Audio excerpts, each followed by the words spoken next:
Hey guys, welcome back. Today we're going to go over a video for the House Oversight Committee on the whole fraud and misuse of federal funds that's going on in Minnesota with the Somali population. We're going to hear a representative, Brandon Gill. He's going to ask a series of questions to, I believe he was a former special counsel at the DOJ, Brendan Balou, something like that. It gets a little interesting. Let's just see how this transpires. This will now begin the questioning portion of the hearing, and our chair recognizes Mr. Gill from Texas for the first question. Thank you, Mr. Chairman. Thank you for holding this hearing so expeditiously. We all know this is an important issue, not just in terms of welfare fraud, but also immigration more broadly, so we appreciate it, and thank you for the witnesses for taking the time to come here. I want to start with you, Mr. Balou. Again, thank you for being here. Let me ask you, does large-scale Somali immigration make Minnesota stronger or weaker? Certainly stronger. Certainly stronger. Do you know what percentage of Somali-headed households in Minnesota are on food stamps? No. 54%. Do you know what that number is for native Minnesota-headed households?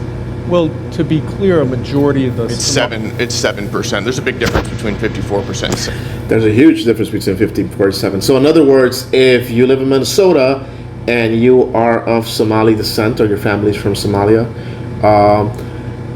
there's a good chance if you have two families that one of those families are on welfare, as opposed to only 7% of the actual whole population of Minnesota, which is a big difference, guys. That's a huge difference.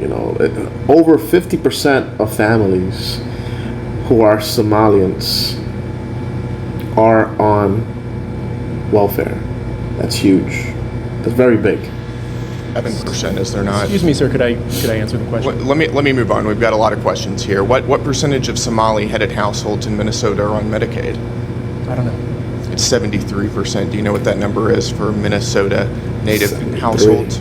Again, you're using the phrase Minnesota native households, but the majority... The number is 18%. That's a quite an astounding difference. I think we would agree. Can I answer the question? Let me ask you one more, and then we can go on to that. What percentage of Somali-headed households are on welfare in general? I don't know. It's 81%. What about, let me just ask you, after 10 years of being in the United States, what percentage of Somali immigrant households continue to be on welfare? I don't know. The number is 78%. So even after 10 years, 78% of Somali immigrant households continue to be on welfare. Do you know what that number is for native Minnesota-headed households? Again, you're using non-Somali immigrant-headed households. If I can just answer the question, you're using the phrase native Minnesota. So, Jesus. So in other words, this could be taken as this, right? A person of Somali descent comes to this country. They get on welfare. They get on Medicaid. They get on all the assistance. I believe there's even some type of cash assistance, right? So we're gonna assume everything's like one whole package. After 10 years of them still being in this country, almost 80% of them are still on welfare. 80%.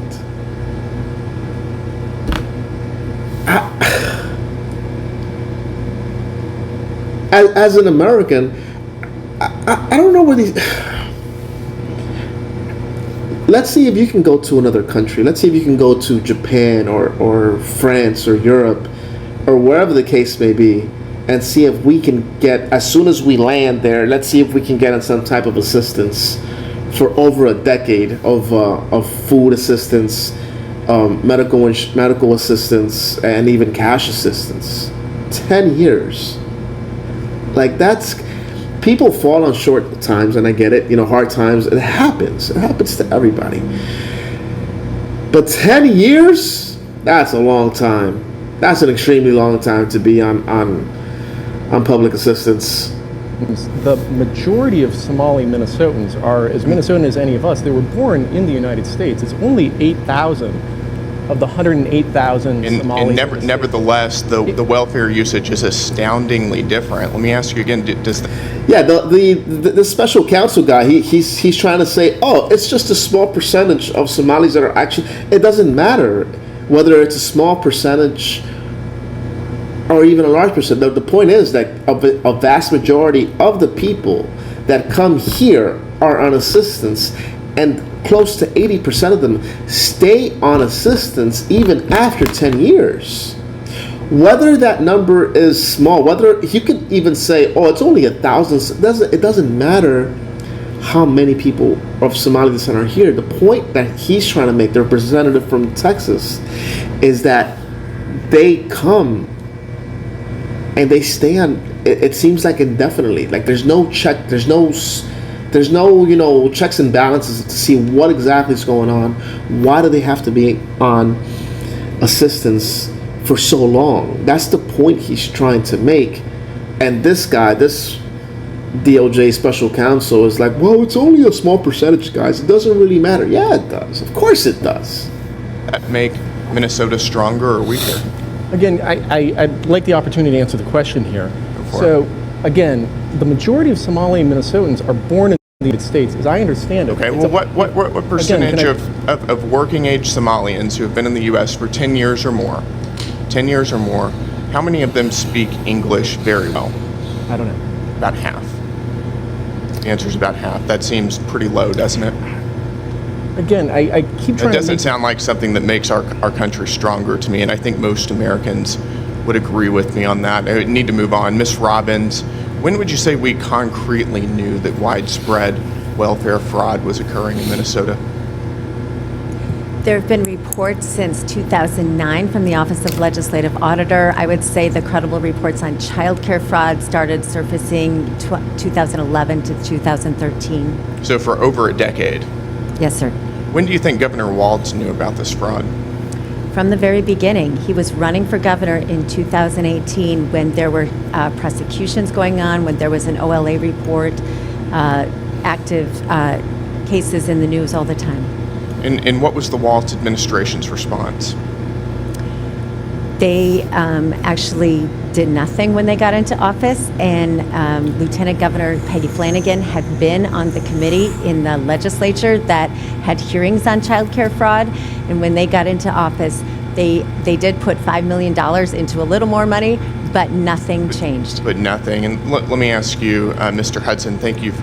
So in other words, the governor knew, he went into office, he knows it's been going on for over a decade, and he did nothing. He did absolutely nothing. He turned a blind eye to it. This is insane. This is truly... Being here.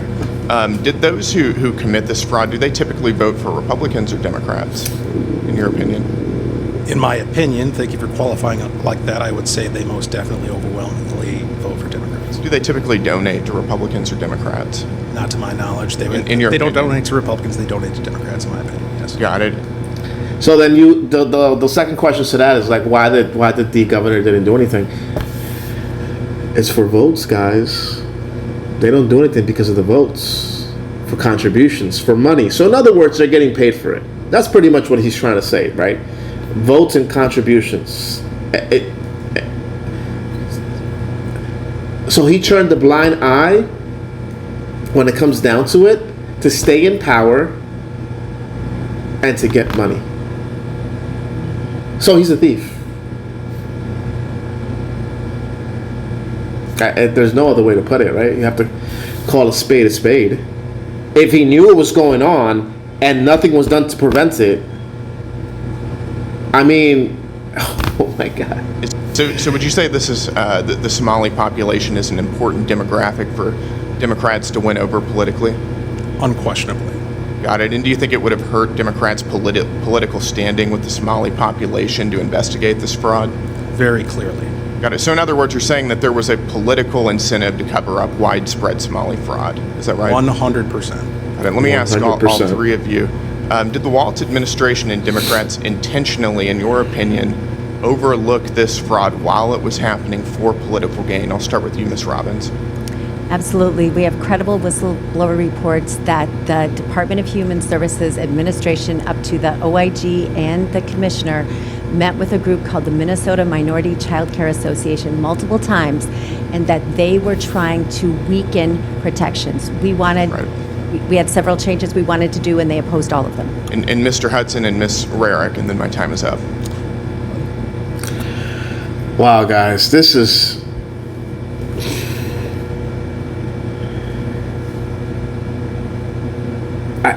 I'm truly at a loss for words here. It's really troublesome. I can't even say that I'm not even shocked. It's just decades of systematic abuse going on at every level, and it just gets swept under the rug because of people in power. But yet, try not to pay your taxes for 5 years, 6 years. See what happens. See if they don't start garnishing your wages. Don't pay that toll violation or that municipal ticket you got, or forget to pay it. And God forbid you do, because we all know what happens, right? You get an automatic a warrant out for your arrests, or it depends on what state you're in. You might get a license suspension over one ticket. And these guys have been embezzling millions and millions of dollars for a decade, for at least a decade, and absolutely nothing happens. And this is the issue that we have here.